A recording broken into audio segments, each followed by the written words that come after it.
Hello, I'm Marcus Boyce, that's me there on the left, and the handsome one on the right is my cat. And this is going to be a brief presentation on how to use GTD, that's Getting Things Done, the system of helping you work smarter by David Allen. A lot of people who have busy lives want to use GTD to help them get things done. However, they end up feeling like they've been mauled by a bear. Well, not that bad, but they come out the other side feeling that the system wasn't for them. This presentation is going to help you avoid falling into that trap and give you some tips and tricks. Many people, myself included, have a day job and a digital life. That's a life on the internet, like me here, publishing these videos. And this means we've got a lot of work to do. The trouble is, we can't see the wood for trees. Work's there, it's out there somewhere. Where is it? So, knowing that, doing some reading, looking around, they get the book by David Allen, and then this happens. Things get worse.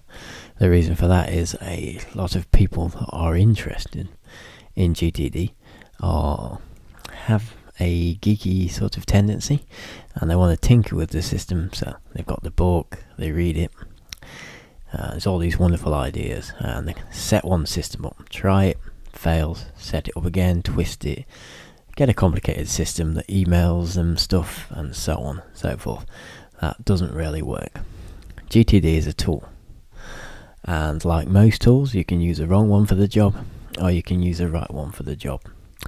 Using the stuck in the forest analogy, the map on the right is the right tool to use, and that's how GTD should be used.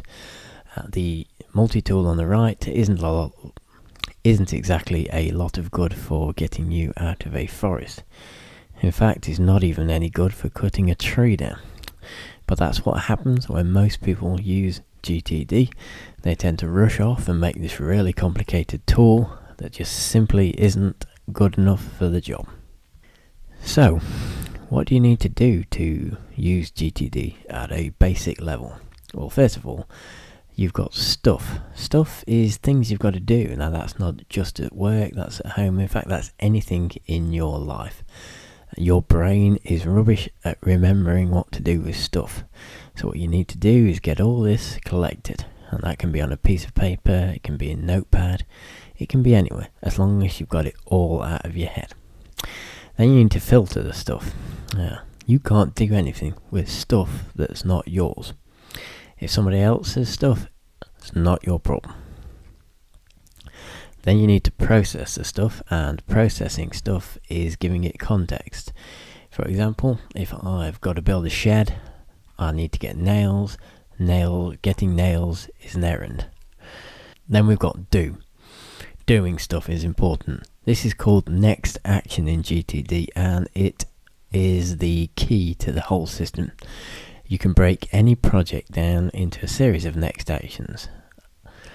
That's what you do. So next action is the actually doing. And then you can delegate. You can't do what somebody else has to do. It's not possible. You've also got to review. If you don't review what you've got to do, you'll forget about it, and it'll come up on you at the last minute, and it'll bite you in the bottom. This will happen. So you've got to review daily, weekly, monthly. So far, this has got nothing to do with computers. You're wondering where computers fit in. Well, they fit in wherever you want them to fit in. That's up to you. Nobody can prescribe a system for you, because you've got to come up with a system. But you've got to come up with a system that works for you in a way that has as little tinkering as possible. Get it working, stick with it. Make minor tweaks, but don't go changing or throwing the whole system out. That's going to get you nowhere. Whatever system you use, it must be reiterized that there's got to be no stuff left floating around in your head. There just can't be. It'll happen a few times that you'll forget to write something down. You've got to get that in your system. That means your system's got to be trusted.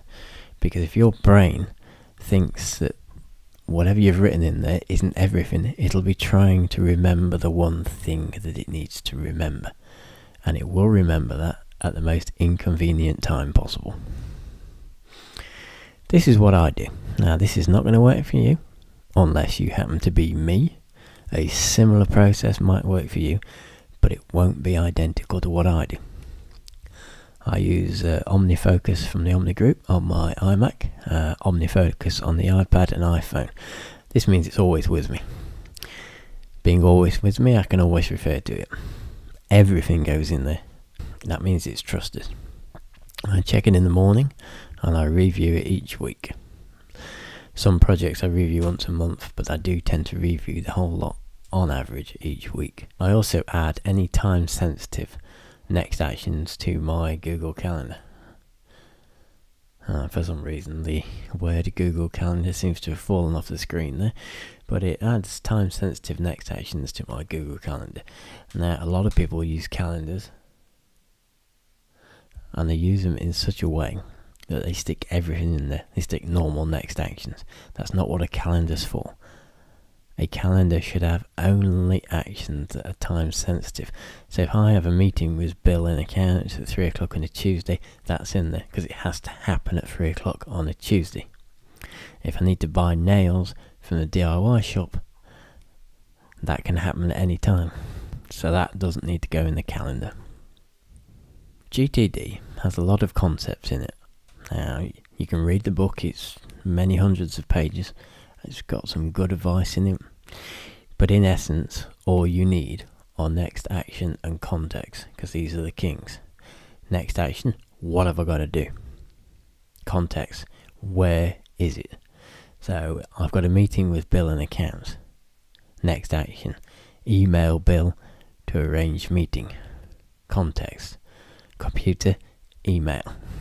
That's it. So when I'm sat down on my computer, I can look at all the contexts that say email and then tick them all off, each next action, done, done, done, done. Same, I can pick the phone up, I could call Bill in accounts and say, I need to rearrange the meeting, Bill. And at the same time, when I put the phone down, I can look at my context list and see what else I've got to do at the phone, and I can do it there and then. So next action and context are the most important parts of the GTD system. There must be no stuff left in your brain. I'm going to reiterate this again because it's the most important part of the system.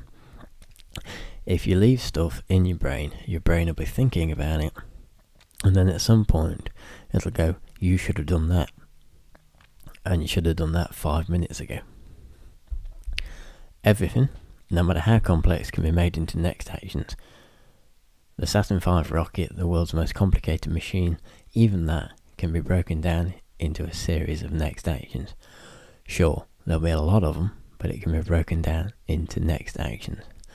Context. Context is the best friend of next action. A next action without a context is pointless. You've got to know where or when it's happening. GTD is designed to help you do work, not tinker with the system.